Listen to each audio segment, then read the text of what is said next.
À l'été 2023, des méga-feux ont ravagé la Grèce. Pour comprendre comment ils ont affecté les populations, nous avons décidé de nous rendre sur place, à la rencontre des premières et premiers touchés.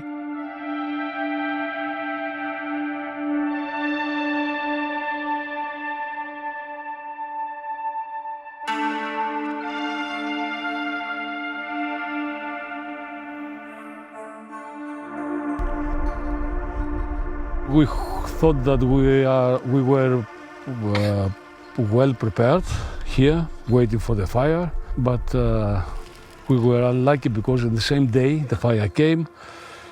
In the same day the fire went also in Alexandroupolis, close to the hospital, and all the fire brigade moved there. We tried to stop the fire for an hour, but it was impossible. And then one after the other, I lost all the settlements, all the supplies. Luckily, I opened the doors and the animals escaped, the calves and the goats. And I saved the calves, but not the goats. 77 of them burned, and some of them survived, but it is almost burnt. We woke up one day and we had nothing. Everything was burned. Often the last period to see it destroys all over the world, but suddenly you realize that it happens to you also. Kostas Pistola vit aux abords du parc national de Dadia, réputé pour sa biodiversité extraordinaire, et situé dans la région d'Evros, en Grèce. C'est l'un des agriculteurs possédant une ferme dans le parc. En 2023, sa ferme et ses animaux se trouvent piégés par les méga-feux. En tout, 70% de la forêt sont partis en fumée.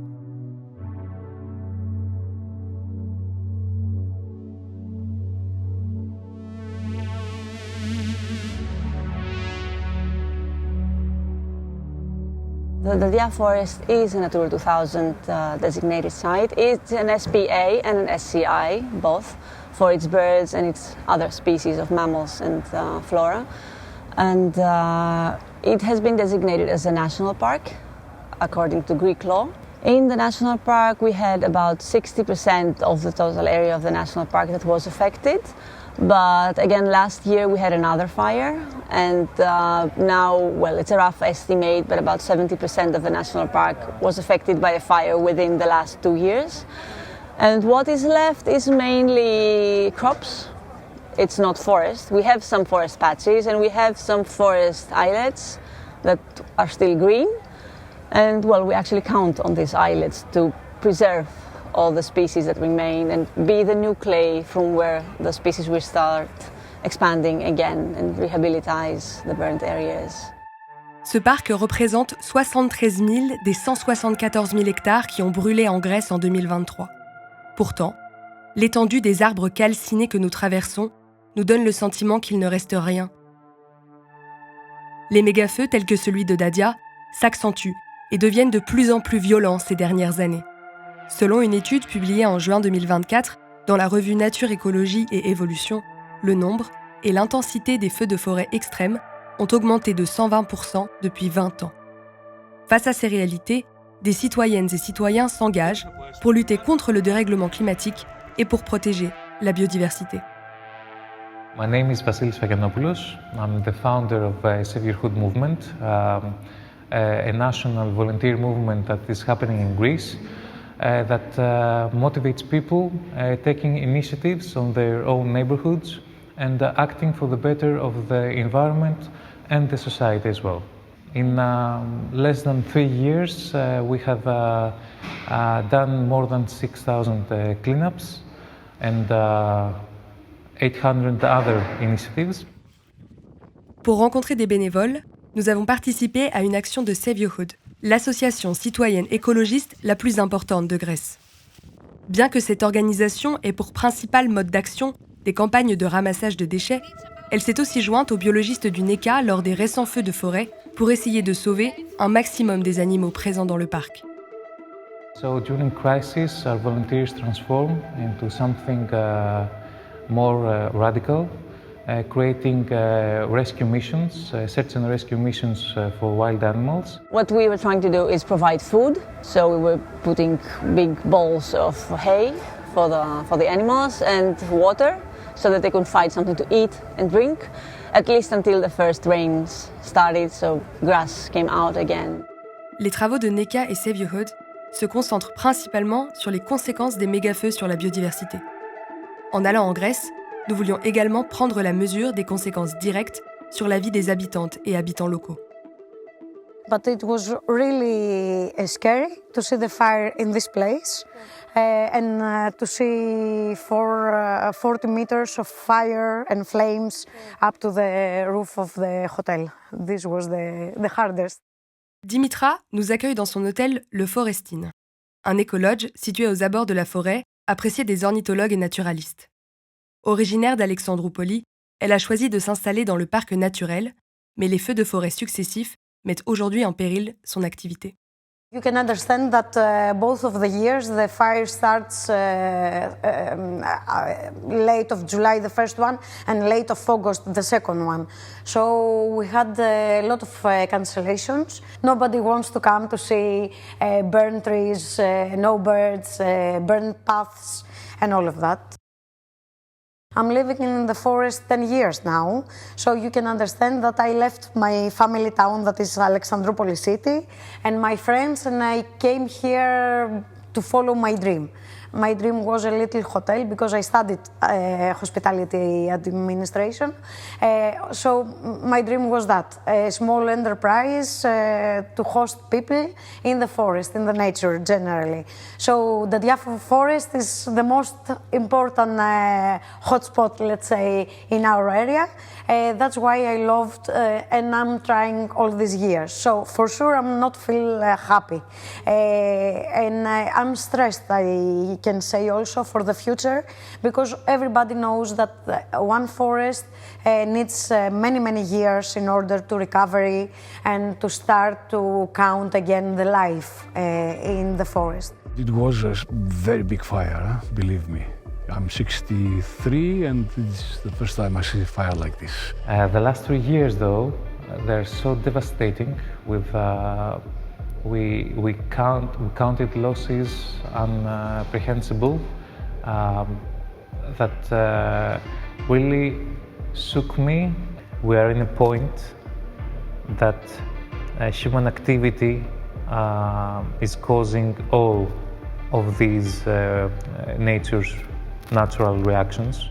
Because what we see directly without models, and is that, well, the rivers don't have as much water as they used to, so it's much more difficult for the animals to find water during summertime. There are big periods of drought, so big wildfires that cannot be controlled are much more prone to happen. Les changements climatiques anthropiques entraînent et continueront d'entraîner l'augmentation de la fréquence et de l'intensité des événements météorologiques et climatiques extrêmes.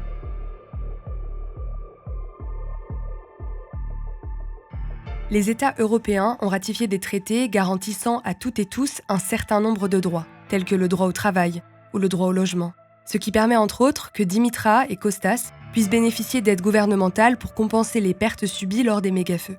Nous nous sommes demandé si d'autres droits avaient été bafoués lors de cette catastrophe, et surtout qui était concerné. And what about human rights? Human rights.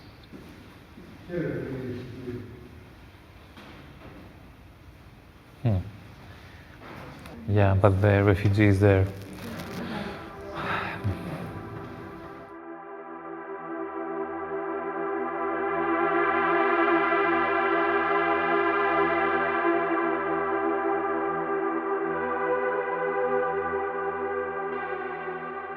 Aucune des personnes que nous avions rencontrées jusqu'alors ne nous en a parlé. Notre question sur les droits humains n'est donc plus quel droit est concerné, mais bien qui est touché. Puisqu'à l'été 2023, toutes les personnes retrouvées mortes dans la forêt de Dadia étaient en situation d'exil. Située à la frontière avec la Turquie, la région d'Evros est une voie de passage terrestre pour des personnes en exil vers l'Europe. Les gardes-côtes et la police grecque ont recensé en 2023 6132 hommes, femmes et enfants qui ont emprunté cette route. C'est à Thessalonique que nous rencontrons Nicolas Ranjo, ancien membre du ministère de l'immigration grecque, afin de comprendre les enjeux migratoires auxquels fait face le pays. Greece, historically has been in a location where the geography of the country is such that has always been involved in migratory patterns. We're a Balkan country, we're at the end of the European Union, we're a Western country, part of the NATO alliance, we have specific way of operation, and we're a trade country. We very much have, huge borders in the sea. Over the past 10 to 20 years, we have seen significant changes into the socio-economic balances. Greece has become, through the economic crisis, a very poor country. The people of Greece have become very much, they've felt the oppression of the economic changes in their daily life. And therefore this has created a huge new reality which very much affects public opinion in regards to migration. Les pays en crise sont un terreau fertile au discours haineux, puisque lors d'une crise, on a tendance à chercher un bouc émissaire, un responsable. On construit ce qu'on appelle l'ennemi intérieur. C'est une figure de l'imaginaire sécuritaire selon laquelle la société est infestée d'individus dangereux souhaitant porter atteinte à l'ordre établi. Dans le cas de la Grèce et de sa situation migratoire particulière, ce sont les exilés qui sont pointés du doigt et criminalisés. Cela facilite le développement de discours xénophobes sur les réseaux sociaux et dans les médias. Because there is a very dominant hegemonic discourse in Greece that constructs migrants as enemies of the country, the state, as threats to national security, the well-being of Greek people. Lena est une chercheuse européenne pour Border Violence Monitoring Control. Elle enquête sur les exactions commises à l'encontre des exilés dans la région d'Evros. Souvent en première ligne, proche de la frontière turque militarisée, elle préfère parler de ses recherches de manière anonyme pour ne pas entraver son travail. What happened since 2020 and the inverted commas crisis of 2020 is they were also very strongly associated with Turkey as another enemy of Greece. Migrants are perceived as serving the interests of Turkey, with which they are linked through Islam, because migrants are perceived as Muslim, even if they are not. In Greek nationalism, Islam is the religion of the enemy, and even Greek Muslims are seen as not fully Greek because they are Muslim. Les incendies du mois d'août ont attisé les propos et actes racistes à l'encontre des exilés, tenus pour responsables par des groupes d'extrême droite de départ de feu en essayant de traverser la forêt à la frontière gréco-turque. Ces discours vont de pair avec la désinformation de certains médias et politiques.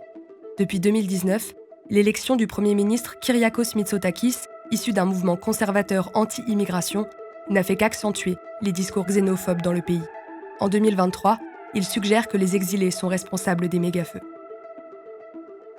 Through rumors, which I don't know where they originated from, but I did hear them when I was up there. I heard them from villagers speaking between themselves and saying, it's the migrants that are passing through here that are lighting fires.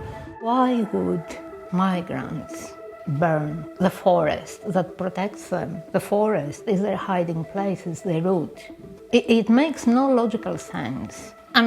Even the Prime Minister blamed migrants for the fire, or suggested they might have started the fires. And then they kind of moderated it and said, maybe accidentally, maybe they want to cook or warm themselves. And it was like, warm themselves in August, like 35 degrees. To be quite honest, when the fires took place in August, the temperatures at night were so high that we were sleeping outside during that time. So it doesn't fit the narrative. To the other level where, migrants are part of an international conspiracy that, are here to bring upon Islam and that they're starting like a hybrid war against Greece.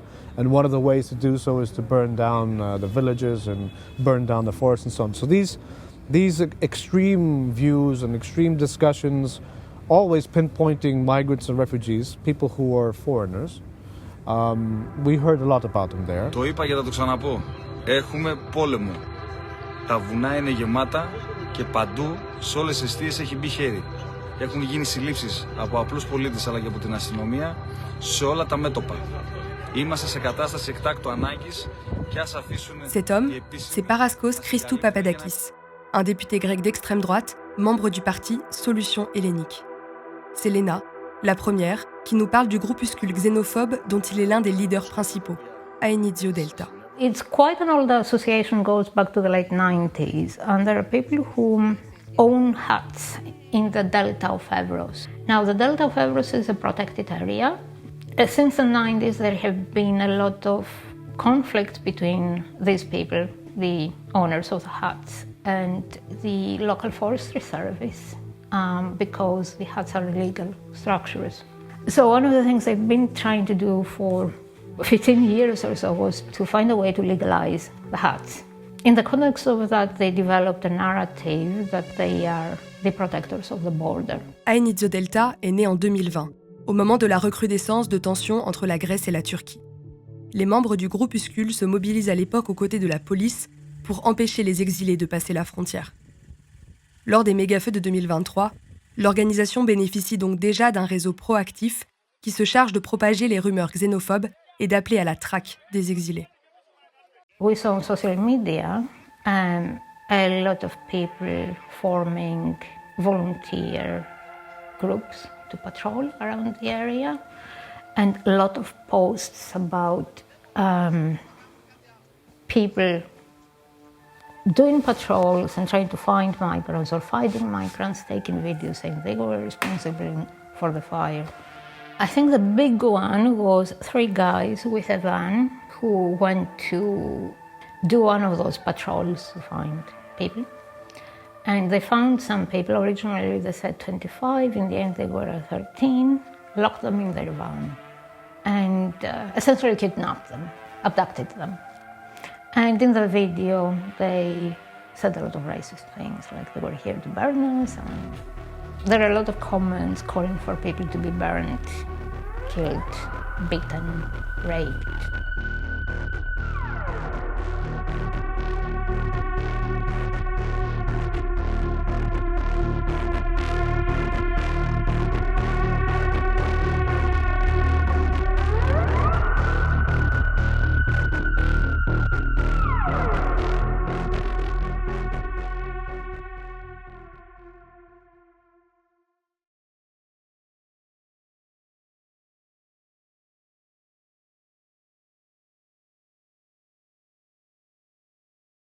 Loin des théories conspirationnistes propagées par Aenizio Delta et des élus d'extrême droite, les autorités, ainsi que les pompiers, ont pointé du doigt des coups de foudre estivaux, des problèmes de maintenance sur les lignes électriques et des conditions climatiques extrêmes propices à l'embrasement des feux.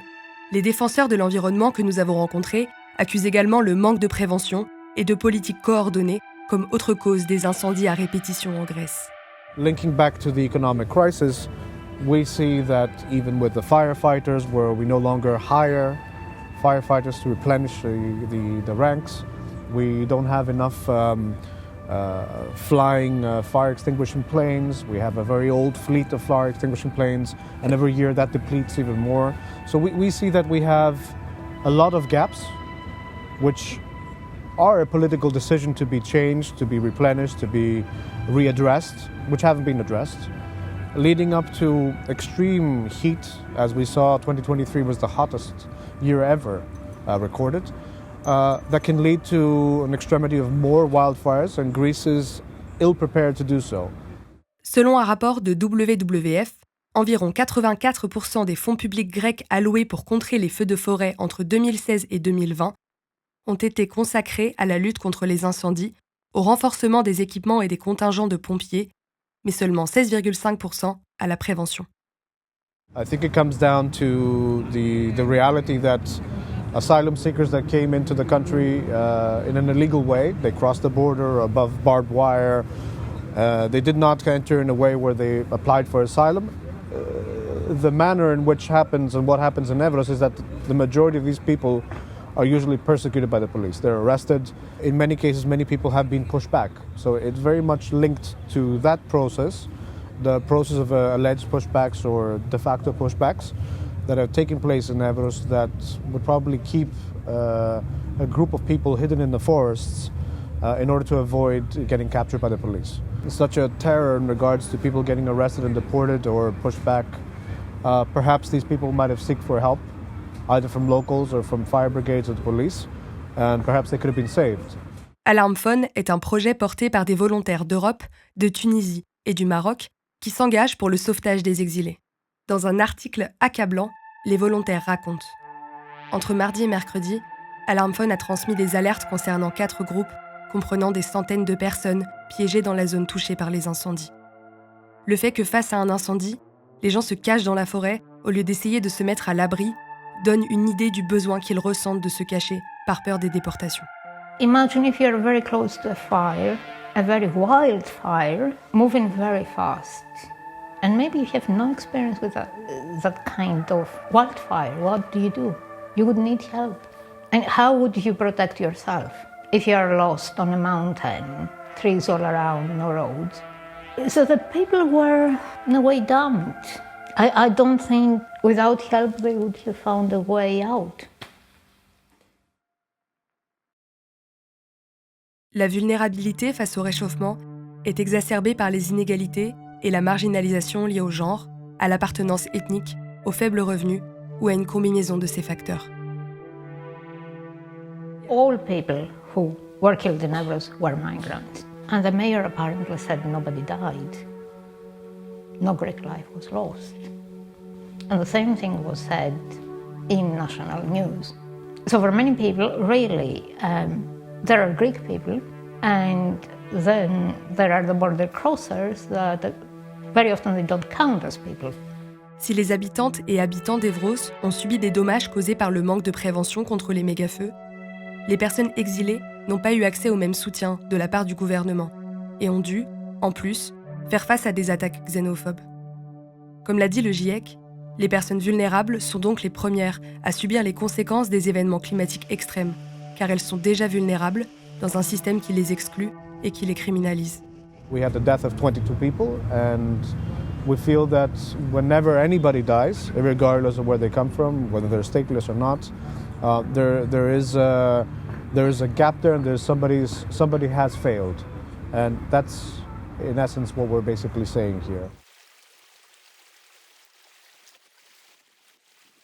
Lors des mégafeux de 2023, d'une ampleur sans précédent, ce sont en premier celles et ceux criminalisés et construits comme ennemis intérieurs qui ont été touchés. 1 an après, nous ne savons toujours pas combien de personnes ont réellement péri dans ces flammes.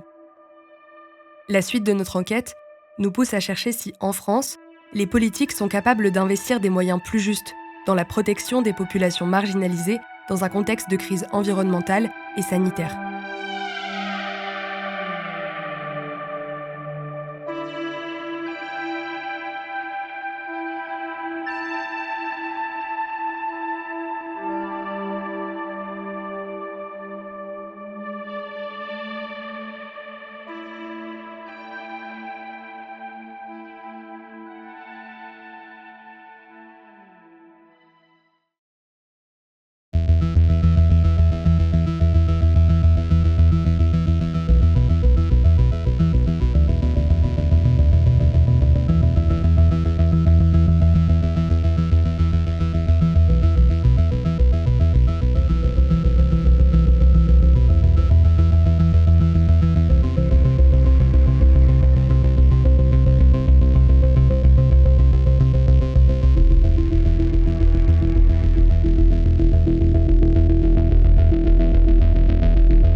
Après la Grèce, c'est à Paris que nous nous rendons pour étudier un autre phénomène, cette fois invisible, dont une grande partie résulte, comme les mégafeux, de la combustion et de l'utilisation des énergies fossiles.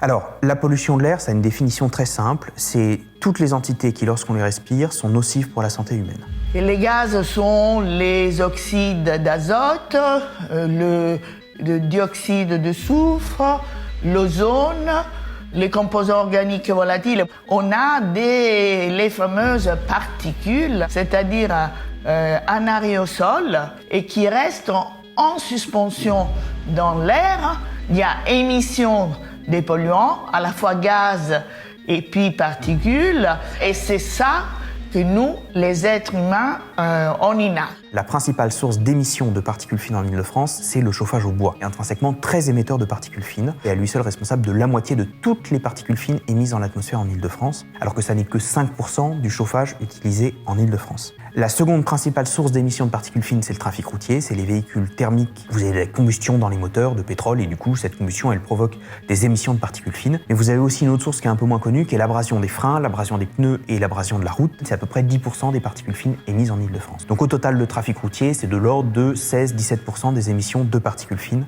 en Île-de-France.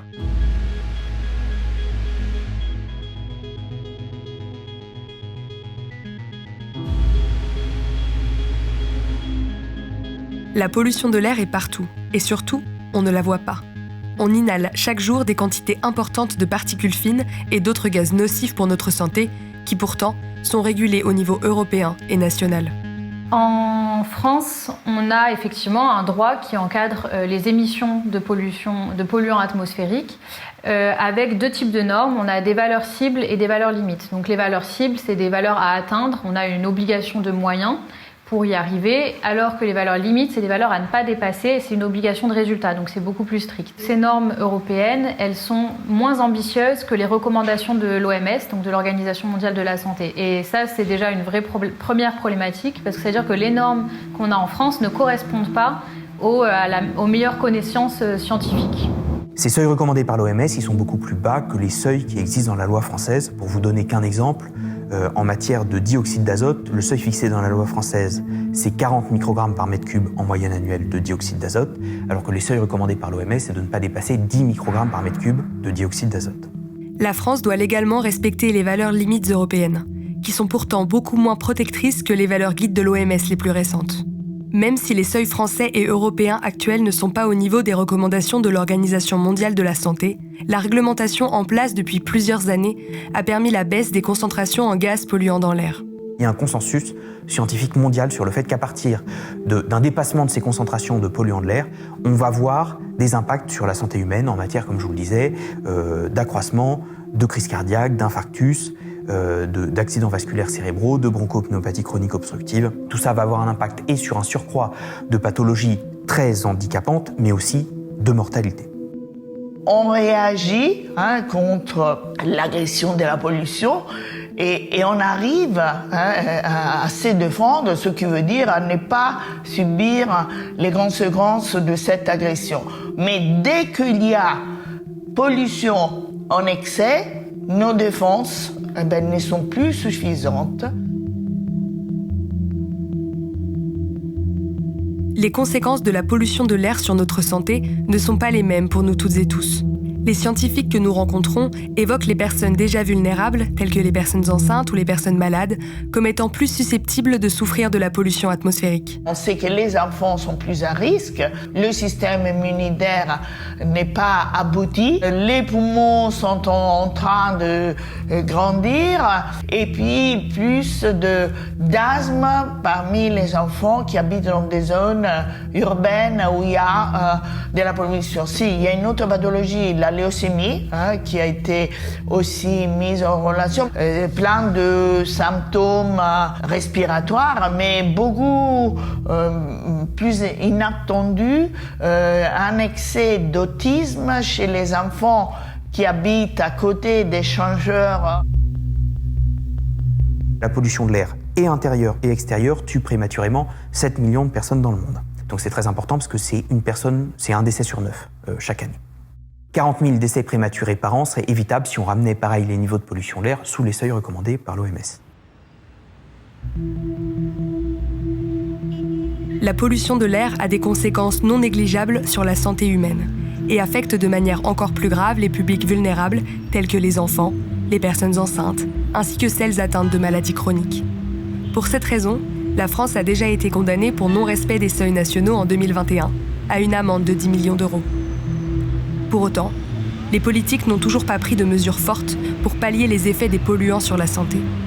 Alors, nous avons rencontré des habitantes et habitants qui agissent afin de faire respecter les valeurs limites sur leur territoire.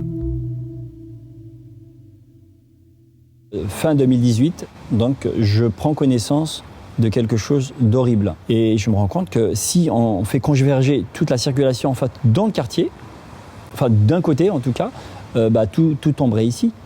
C'est ça qui en fait sa dangerosité. Et au cœur de ce rond-point, il y a un groupe scolaire de 600 enfants, 120 ou 150 habitants, plus une centaine d'étudiants. Ce qui nous intéresse aujourd'hui, c'est surtout défendre ces êtres fragiles dont la santé est précaire, en fait, vis-à-vis de la pollution de l'air.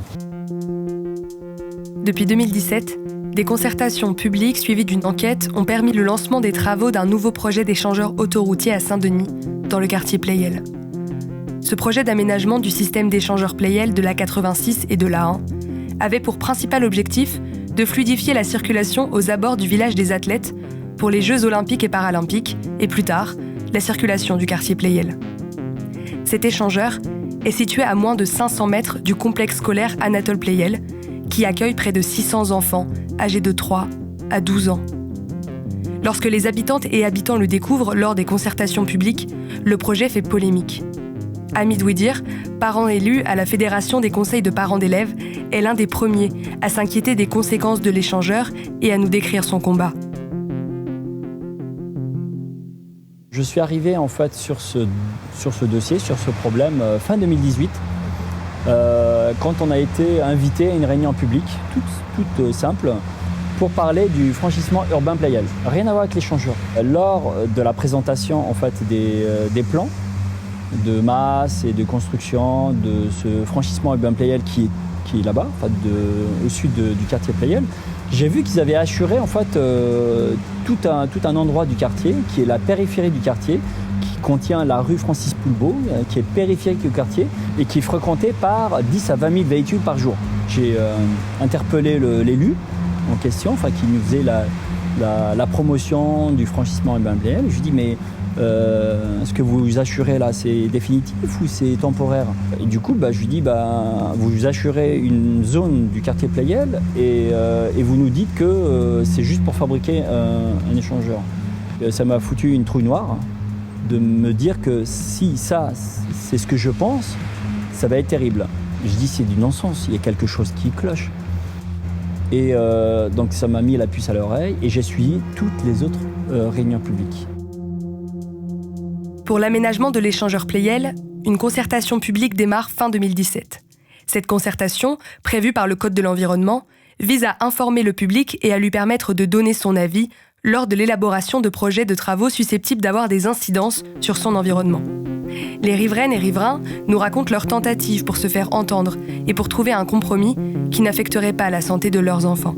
Ils nous ont conviés gentiment pour qu'on la ferme, mais sinon, oui, on a donné notre avis. Notre avis, c'était de faire l'échangeur un peu plus loin, là où il y a les voies de chemin de fer, où ça dérange personne. C'est un peu plus loin de l'école. Nous avons tout fait en tant que citoyens, en tant que parents d'élèves, pour essayer de les dissuader en fait de faire ce projet dans ce format. On n'a pas été dire ne faites pas de projet ou nous voulons pas des JO. Non, Par contre, on leur avait dit dans ce format, c'est inacceptable. On peut pas accepter que des routes d'autoroute viennent encercler une école. Enfin, c'est pas possible.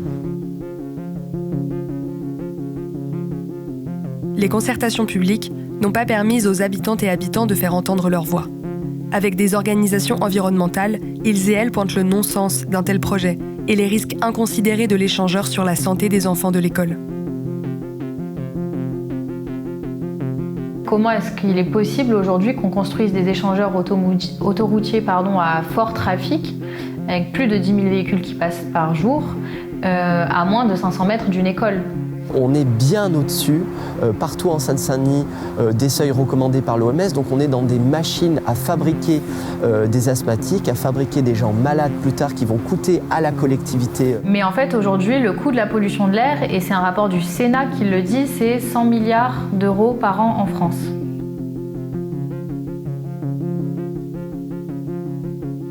En 2020, la FCPE et les organisations de riveraines et riverains décide d'attaquer le projet d'échangeur en justice devant la Cour administrative d'appel de Paris.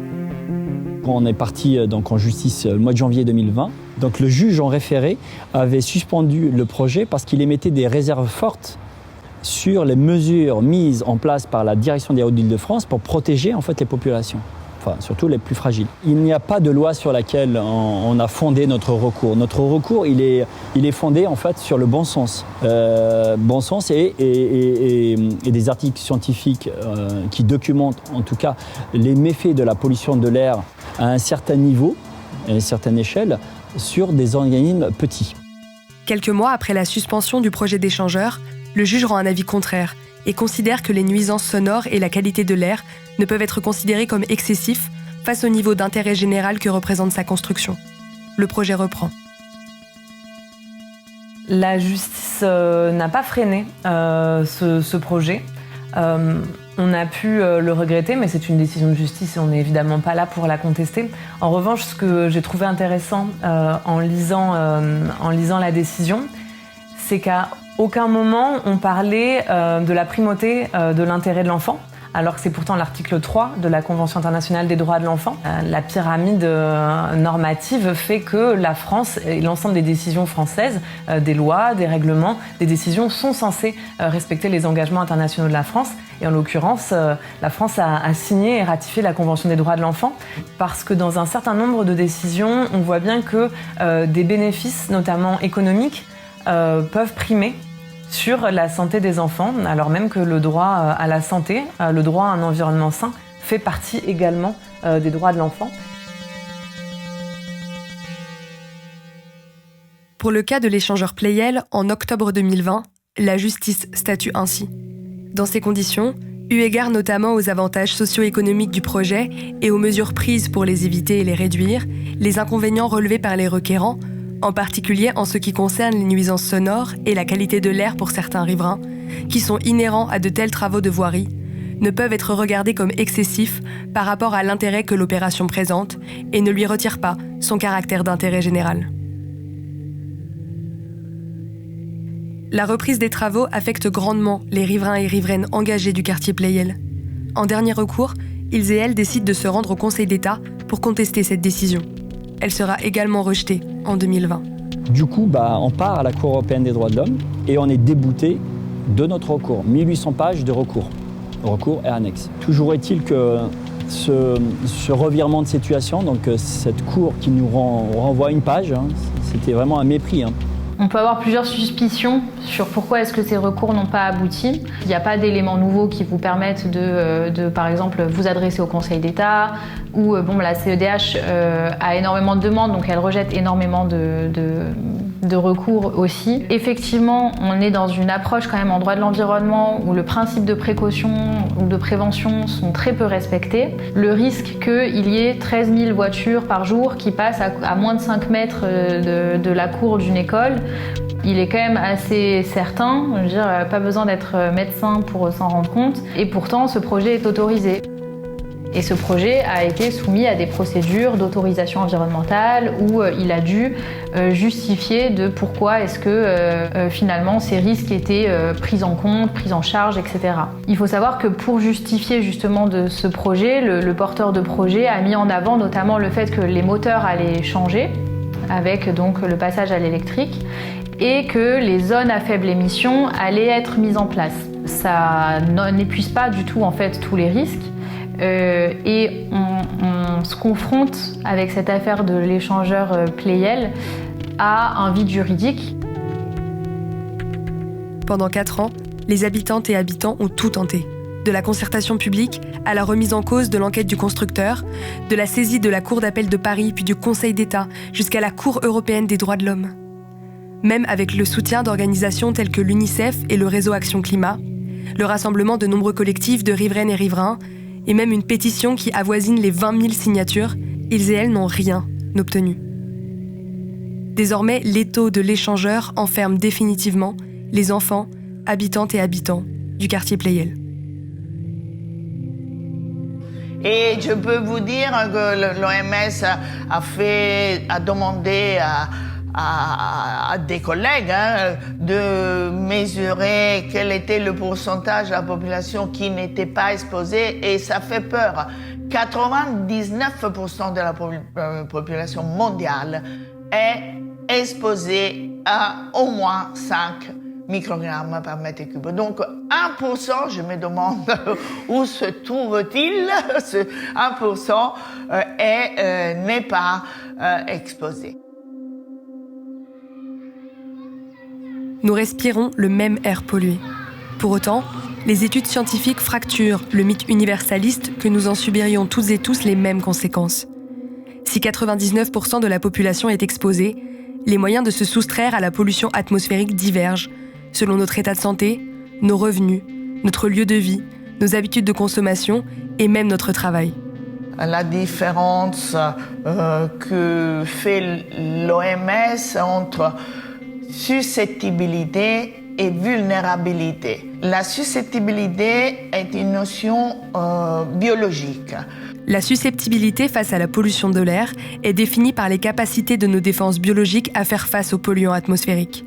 Être un ou une enfant, une personne immunodéficiente ou atteinte de maladies chroniques, comme l'asthme, nous rend par exemple plus vulnérables aux conséquences de leurs effets sur notre santé.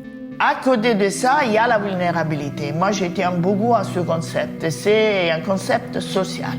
C'est le fait d'appartenir aux classes, il faut le dire, défavorisées, qui expose davantage les gens à la pollution atmosphérique. Un des chiffres qui illustre l'impact de la pollution de l'air sur la justice sociale, c'est une étude qui est parue en 2015 qui montre qu'à Paris, par exemple, les habitants les plus pauvres ont 3 fois plus de risques de décéder d'un épisode de pollution de l'air que les habitants les plus riches. Et puis on s'aperçoit aussi que généralement les populations les plus pauvres ont beaucoup plus de difficultés à se soustraire à la pollution de l'air. On peut savoir que son quartier est très pollué, on peut en avoir conscience, on peut savoir que l'école de son enfant est dans une zone très polluée, mais ça va être beaucoup plus difficile de déménager ou alors de partir se mettre au vert le week-end.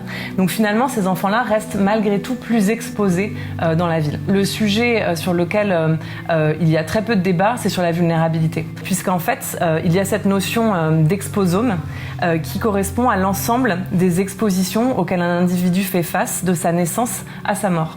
Et si on regarde l'exposome des enfants, on s'aperçoit que les enfants vivant en situation de pauvreté sont généralement exposés à plus de facteurs fragilisants. Les enfants pauvres ne sont pas toujours plus exposés, mais les enfants pauvres sont toujours plus vulnérables. Le service statistique ministériel dans les domaines de la santé et du social, l'adresse, publie en janvier 2024 un rapport sur les conséquences différenciées de la pollution atmosphérique sur les enfants, des familles aisées et des familles modestes en France. Les enfants les plus modestes ont 2 fois plus de risques d'être hospitalisés pour une bronchiolite et 1,6 fois plus de risques d'être hospitalisés pour de l'asthme que les enfants les plus aisés. Malgré ce constat effrayant, les chercheuses et chercheurs de l'adresse ajoutent également la différence de soins. Les délivrances de médicaments contre l'asthme en pharmacie de ville sont bien moins fréquentes chez les plus modestes que chez les plus aisés. Ce qui ressort de nos rencontres avec les riveraines et riverains, avec les membres d'associations, avec les juristes et les scientifiques, c'est que malgré les recours en justice, malgré la mobilisation et la volonté sincère de protéger les plus vulnérables, il est rare, voire impossible, de trouver une échappatoire pour se prémunir des effets des polluants atmosphériques sans des moyens financiers importants.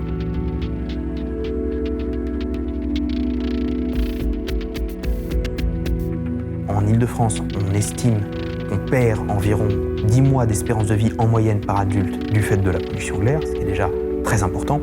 Vous avez des études internationales qui estiment que dans des métropoles indiennes, on perd jusqu'à 5 à 7 ans d'espérance de vie du fait de la pollution de l'air. Donc, à l'échelle mondiale, il y a des inégalités énormes en matière d'exposition à la pollution de l'air. La pollution de l'air est partout. Partout où nos industries polluantes, où nos modes de vie occidentaux basés sur le consumérisme et l'extraction des énergies fossiles se sont implantés de force.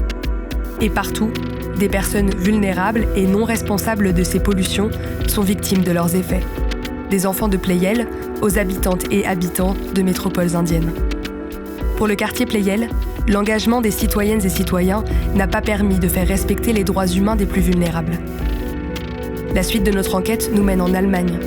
La diversité des stratégies de lutte utilisées par les activistes, associations, citoyennes et citoyens peuvent-elles enfin garantir la protection des populations vulnérables face à ces méga-projets ?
Pour comprendre les conséquences des changements climatiques sur les droits humains en Allemagne, nous avons rencontré Carsten Ostein, chercheur sur l'attribution des événements climatiques extrêmes à Leipzig.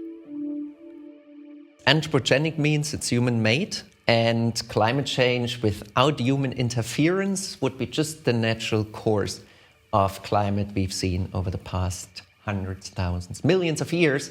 And what happened with us humans coming into the equation is we put greenhouse gases into the atmosphere, and that changed the composition of the atmosphere, and so the radiative balance is not what it used to be.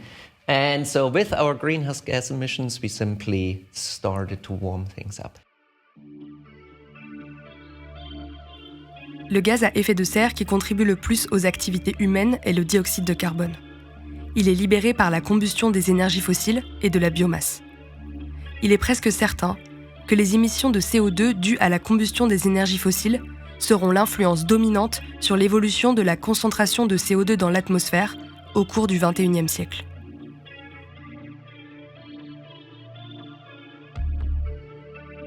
Pour les scientifiques, les changements climatiques actuels sont majoritairement dus aux activités humaines. C'est pour cette raison que nous sommes allés à la source du problème: l'extraction et la combustion des énergies fossiles. L'Allemagne possède les 2 plus grandes mines de charbon d'Europe et extrait chaque année près de 131 millions de tonnes de lignite, ce qui lui vaut le statut de premier pays émetteur de CO2 d'Europe. Nous sommes allés à la rencontre des militantes et militants, habitantes et habitants, et associations écologistes qui s'organisent et luttent contre l'extraction du charbon dans le pays et son impact sur le climat mondial. Durch die Kohle, die unter Lützerath momentan abgebaggert wird, wird Deutschland 4 bis 6 Mal so viel CO2-Emissionen in die Umwelt ausstoßen, wie maximal noch möglich wären, damit wir das Pariser Klimaabkommen erfüllen. Malgré ses engagements internationaux pour le climat, l'Allemagne continue d'extraire du charbon. La mine de Hambach est la 2e plus grande mine allemande et est exploitée par l'entreprise RWE. La construction de cette mine a requis la destruction d'une forêt millénaire. C'est Dirk Jensen, président du BUND, association écologiste, qui nous en parle en premier. Der Hambacher Wald ist deshalb so besonders, weil er seit der nacheiszeitlichen Wiederbewaldung vor 12.000 Jahren immer dauerhaft existiert hat. Das heißt, er ist zwar genutzt worden, aber extensiv genutzt worden. Und so haben sich dort Lebensraumtypen erhalten, die heute vom europäischen Recht her streng geschützt sind, wie der Stieleichen-Einbuchenwald mit einer sehr starken Dominanz auch von Maiglöckchen. Und daran, an diese Lebensraumtypen angeknüpft, auch sehr viele Arten, waldgebundene Arten, die auf diese Lebensräume angewiesen sind. Wir haben zum Beispiel den Mittelspecht, eine auch nach der EU-Vogelschutzrichtlinie streng geschützte Art. Und von diesen 4.100 Hektar, die vor der bergbaulichen Inanspruchnahme existierten, konnten wir letztendlich nach vielen, vielen Jahren des Kampfes, des juristischen Kampfes auch, 650 Hektar retten. Comme nous l'explique Dirk Jensen, cette forêt millénaire abrite des espèces rares et la construction de la mine les met en danger. Son association entame alors une bataille judiciaire pendant plusieurs années pour garantir le respect du droit européen sur la protection des espèces en danger. En 2018, l'association BUND a remporté une victoire judiciaire qui a permis la signature de l'arrêt de l'exploitation de la mine à ciel ouvert en 2029. It was the big demonstration on October 6, 2018, after the court decision, 50,000 people coming there to the Humber Ferry. It was a big festival. It was very nice, very, very good. But it was a whole of it. Activists in the forest, demonstrations organized by the big NGOs, then the lawsuits and our political lobbying. And so it was a mixture of all, and this was a success, at least. Au final, ce seront 1,1 milliard de tonnes de lignite qui resteront dans le sol et 650 hectares de la forêt de Humber potentiellement sauvés de l'exploitation à ciel ouvert.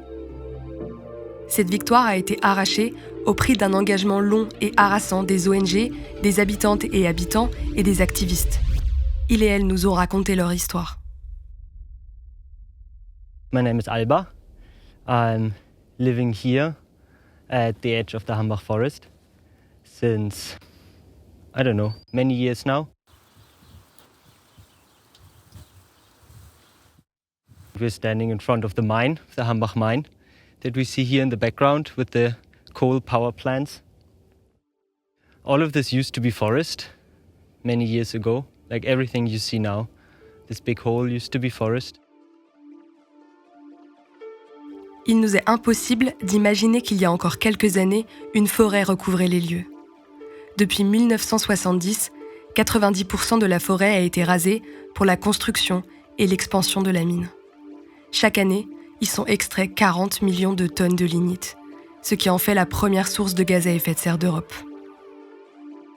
In 1970, RWE bought the forest and started cutting. 1970, the forest was still 5,000 hectares big, and it was the biggest and oldest forest in all of Germany back then. Now it's 2024, and what's left is 50 hectares. So 90% got destroyed. RWE is a multinational concern. They specialize in producing power. Like when you look at their website, they seem to specialize in green energy, but the reality is that about 5% of the energy they produce actually comes from so-called green energy. Everything else is produced with brown coal.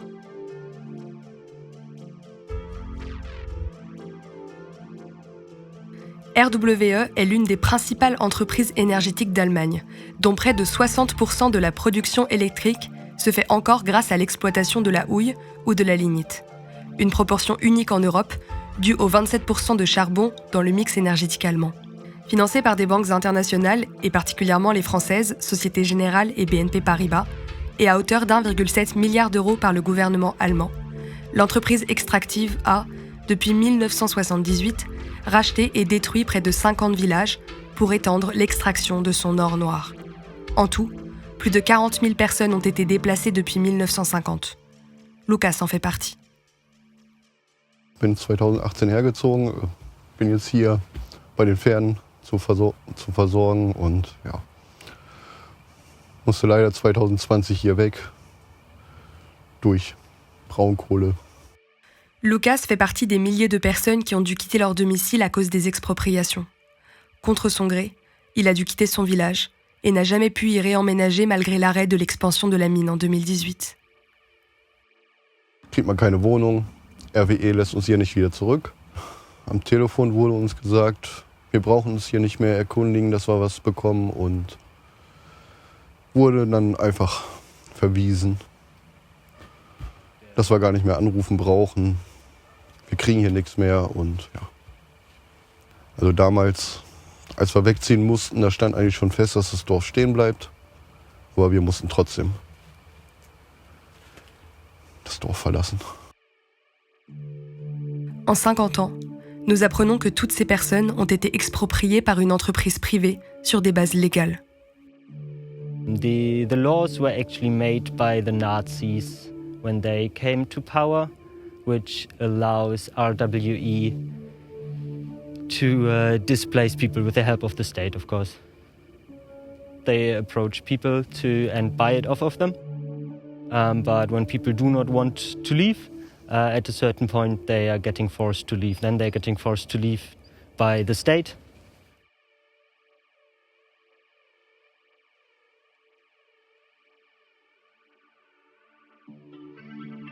La production et le transport d'électricité à partir de lignite ont été élevés au rang de stratégie militaire en 1935 par la loi sur la promotion de l'économie énergétique, dont l'objectif déclaré était de promouvoir les capacités de guerre de l'industrie allemande. Cette législation a favorisé la prise de contrôle des petits services publics par les grandes compagnies d'électricité. Les expédients du temps de guerre ont permis d'expulser des communautés entières dans le but d'extraire du lignite. Malgré la disparition du Troisième Reich et la promesse solennelle des dirigeants alliés de supprimer toutes les lois nazies, cette pratique a survécu dans les réglementations minières actuelles. Die Klimakrise weiter anzuheizen, obwohl man es nicht machen müsste als Deutschland, ist einfach ein Menschheitsverbrechen. Das ist wirklich absurd und zeigt aber auch, dass Deutschland weiterhin auf der falschen Seite der Geschichte steht. Also weiterhin sich immer irgendwie gegen Menschenrechte stellt. Cette loi profondément injuste, mêlée à une extraction minière à rebours des engagements climatiques de l'Allemagne, nous permet de comprendre les bases du combat qui a rythmé la région ces dernières années. Des activistes du monde entier se sont réunis à Ambach pour protéger la forêt et les villages alentours. Depuis 2012, ils et elles ont occupé des maisons et un terrain du village, ainsi qu'une partie de la forêt pour empêcher sa destruction. Alba nous raconte le début de la lutte et les différentes stratégies utilisées par les activistes. Like the occupation in the forest started 2012. I wasn't here 2012. When there were the big protests 2017 and 18, there were different approaches. There were very, very different approaches to protect the forest here. From tactics like burning down police cars and burning down infrastructure from RWE, over occupying infrastructure from RWE. Like very famous here in the area is the occupation of the big diggers. Like we don't see the big diggers right now, we only see them at the distance. But the very big ones, they're down in the hole that we don't see proper from here. Occupation, then of course tactics in the forest were being in the trees, locking yourself to the tree with lock-ons or on the ground. En réponse au blocage des activistes, en plus des forces de l'ordre allemandes, RWE a créé sa propre société de sécurité. Cette société a été dénoncée à plusieurs reprises pour l'utilisation de méthodes extrêmement violentes sur les activistes.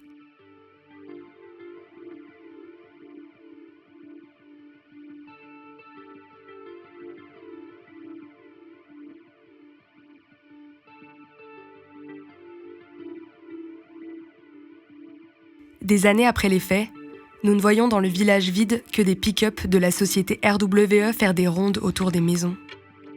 Nous avons pu rencontrer Bertha, prestataire pour la société de sécurité. Elle a accepté de témoigner à visage masqué des scènes de violence dont elle a été témoin. Da kam ein Hilux hochgefahren im Weißer und da lag ein Aktivist hinten auf der Pritsche. Und wir haben eine Vollbremsung gemacht und haben den da brutal rausgeworfen auf den Boden. Der hat geschrien ohne Ende. Der war auch verletzt. Und ich habe das mitbekommen. Und dann haben sie auf den eingeschlagen. Und ich habe dann über den ganzen Hof geschrien, ihr Wichser, Entschuldigung. Hört auf damit, und habe dann von mir aus die 112 Krankenwagen gerufen. Und Gott sei Dank kam nicht von RWE der Krankenwagen, sondern ein Krankenwagen von ganz außerhalb. Und die haben den dann auch Gott sei Dank mitgenommen. Die tragen Schlagstock, die tragen Reizgas, dürfen sie nicht, ist verboten. Definitiv, darf kein Sicherheitsmitarbeiter führen. Absolut verboten. Tout au long de son contrat avec la société de sécurité de RWE, Bertha a été témoin de scènes de violence et de répression. Ce qu'elle nous explique aujourd'hui, elle ne l'a jamais dit à la police et aucun des membres du service de sécurité n'a été jugé pour ces faits. Ich kann nur sagen, RWE ist für mich hochkriminell, aber ich bin ein kleiner, unwichtiger Mensch. dem man nicht glauben wird. Die haben zu viel Geld, die haben zu viel Macht und ich bin einfach immer wieder geschockt darüber, dass Geld beherrscht die Welt. Ich muss das einfach mal so sagen und dass diese Menschlichkeit, also die Bedürfnisse der Menschen absolut sekundär sind und unwichtig sind. Das interessiert eigentlich überhaupt gar keinen. Le témoignage de Berta ne nous donne qu'un prisme particulier, celui des dessous du système répressif mené par le service de sécurité de RWE. Pourtant, ce n'est pas la seule violence légitimée exercée à l'encontre des activistes. À de nombreuses reprises, lors des expulsions de leur zone d'occupation, ils et elles sont victimes de violences policières.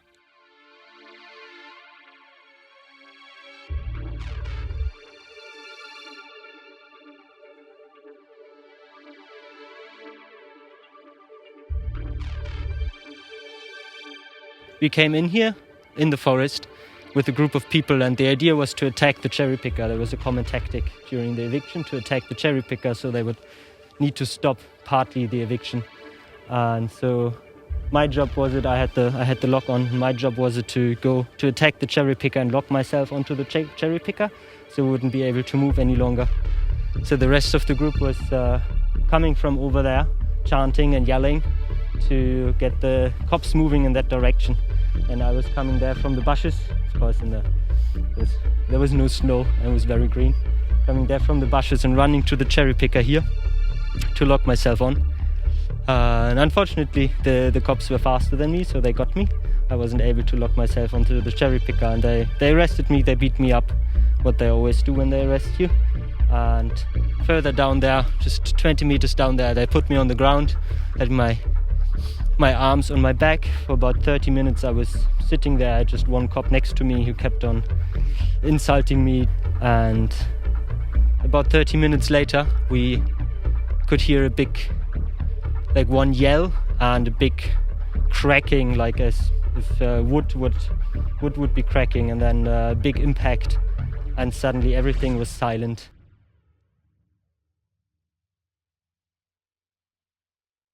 And then from one second to another, all the yelling started and people were running around and yelling at each other, and I had no idea what was going on. And the cop next to me actually ran away. I was there on my own suddenly, and he came back and was like, one of you people died. I knew this would happen. It's all your fault. And I actually had no idea what was going on. It was just very slowly that I realized what was going on. And there was the moment that Steffen fell from the tree and died just 40-50 meters back there.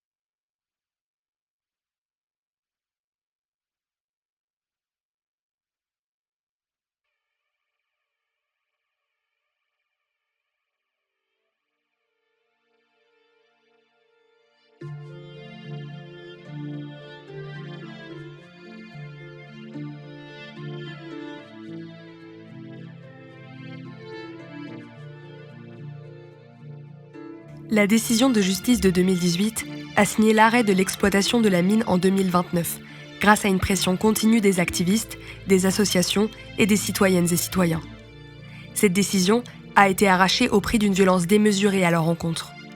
Pour beaucoup, si elle est historique et que des villages se trouvent préservés, l'impunité, elle, persiste. Les violences commises par la société de sécurité de RWE, la police allemande et la complicité du gouvernement ont causé l'expropriation, le traumatisme et la mort de citoyennes et citoyens qui ne demandaient qu'à protéger la terre et leur village. Le gouvernement allemand a fait le choix d'une politique énergétique loin de ses engagements internationaux qui ont permis à une entreprise d'agir en toute impunité et qui continue à émettre des émissions de gaz à effet de serre, accentuant les changements climatiques mondiaux.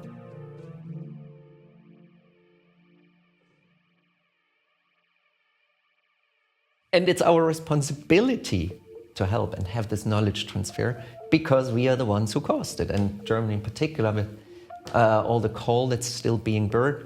And I think Germany is the third or fourth largest average carbon footprint country. Carbon footprint per person is one of the highest. And so this responsibility needs to be somehow reflected in certainly our scientific actions, but ideally in political actions. We all know that this is really not the case. Sadly, there are so many systematic issues, systematic unjust problems that the global north still doesn't really want to solve. This global injustice is just not acceptable. It's never going to be acceptable. Certains pays, particulièrement émetteurs tels que l'Allemagne, font le choix, malgré le consensus scientifique, de mettre en péril la vie de centaines de millions de personnes à travers le monde. Ces personnes, provenant majoritairement des pays du Sud, subissent déjà les conséquences des changements climatiques avec une augmentation ou une intensification des inondations, des cyclones et des périodes de sécheresse. Uns einfacher fällt, oder Menschen, die davon profitieren, auch einfacher fällt, über das Leid hinwegzuschauen und den Wohlstand, den man sich damit aufbaut, quasi zu rechtfertigen, weil man sagt, man sei ja entwickelter, zivilisierter, mehr in der Lage, mit dem, was damit aufgebaut wird, anzufangen. Und man würde ihnen sogar vielleicht auch einen Gefallen damit tun. Also das war ja die koloniale Rhetorik, mit der Kolonialismus aufblühen konnte. Und in dieser Rhetorik werden heute noch neokoloniale Strukturen getragen und Kolonialismus weiterhin gerechtfertigt. Und es ist so die Ungerechtigkeit, die mich so wütend macht. Also der Klimakampf ist ein Gerechtigkeitskampf und Ungerechtigkeiten haben mich schon länger wütend gemacht, auch weil ich weiß, dass zum Beispiel durch die Klimakrise unfassbar viele Millionen Menschen zur Flucht getrieben werden. Ce sont toujours les plus vulnérables, les plus marginalisés, qui payent le prix fort des crises climatiques sociales et économiques. Les inégalités face au changement climatique ou à l'extraction des énergies fossiles ont les mêmes bases. Un système de prédation qui répond aux intérêts des classes dominantes occidentales. Auch zu Zeiten der Kolonialzeit finde ich, ist es ganz wichtig, dass wenn man darüber spricht, man genau über solche Widerstände. Pour Elisa et Raina, se laisser faire des pays du Nord concernant leur politique climatique est un choix conscient, qui reflète la préférence d'un certain confort de vie occidental plutôt que la santé et la vie de centaines de millions de personnes. Chaque discussion internationale qui fait passer les objectifs de réchauffement d'1,5 à 2 puis 4 degrés est profondément cynique. We fight for every tenth of a degree of warming that we avoid. And 1.5 isn't going to be the end of the world. 1.6 isn't the end. 1.7 isn't the end. It will kill people the same way it kills already now. And understand that we are not owning nature. This is for me one of the problems that led to climate change, for example, that we as humanity is not true. Western society thinks that we are owning nature. There's something deeply within us that comes from Christianity, that nature is there for men to be used. And this is something that we have to get rid of, this thinking, because it led us to a way where we actually destroyed this earth. Chaque personne que nous avons rencontrée se bat pour la préservation de nos conditions de vie sur Terre et pour un système plus juste et plus équitable. Malgré la répression et l'ampleur du combat, il et elle continuent chaque jour et ont le désir de renverser collectivement les systèmes oppressifs. Pour nous, avoir conscience de notre responsabilité, agir, se politiser, c'est sortir de la lâcheté des décisions prises par nos gouvernements et se défaire des systèmes qui nous oppressent ou qui oppressent d'autres encore plus vulnérables que nous. I have hope in changes. Like, I know that the history was not just a collection of things that happened accidentally, but was also made up by fights, by anti-colonial fights, by liberation movements, which changed a lot of things. And my hope is based on evidence. My hope is based on history. It's based on that the world is a world which is changeable, which is nothing constant, but is changing every day, and I also want to be part of a change which is which leads to a more just future. We need to have this positive vision and create our own narrative. Don't spend so much time arguing with those who are not willing to go that way, but do what you know is the right thing and fight for that. Be an activist. I'm going to be an activist. I'm fighting for that. And blame the people who are responsible for the mess we are in. Not in the sense that, just because you didn't know, you're still a bad person, but in the sense that if you are not willing to change things now, well, then you are to blame for everything that's to come. Le combat pour la préservation de la forêt de Hambar met en évidence les différents moyens de lutte, qu'ils soient judiciaires, reposant sur l'action directe ou la sensibilisation. Malgré tout, l'extraction des énergies fossiles ne décroît pas. Le système capitaliste extractif nous enferme toutes et tous de manière singulière. Et ces violences sont légitimées par des gouvernements soumis aux lois du marché. Les combats pour les droits humains et pour la justice climatique doivent continuer à nous questionner sur nos privilèges, à politiser nos actions et à nous sortir d'un universalisme naïf. Nous ne sommes pas toutes et tous égaux face au système des dominants.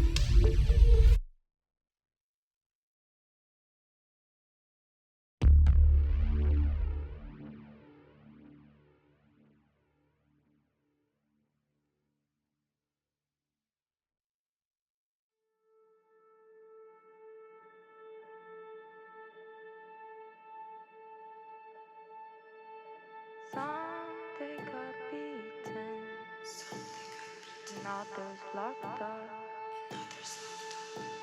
We're fighting for a world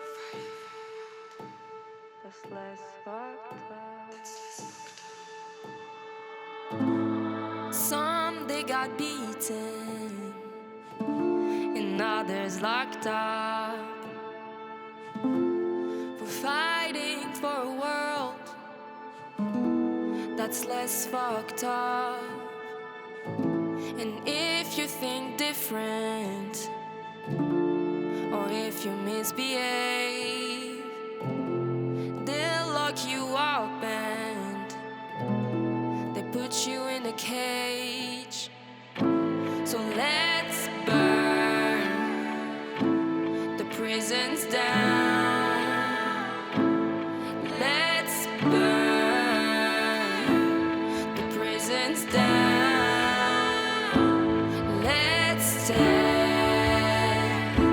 Apart the walls. Let's tear apart the walls. Systematic violence to all that objects. Get inside with your hands to your bed. And this is what they call justice.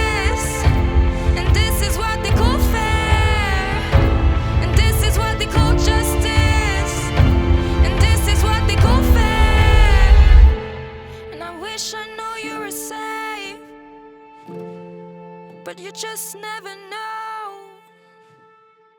in the ends of the state.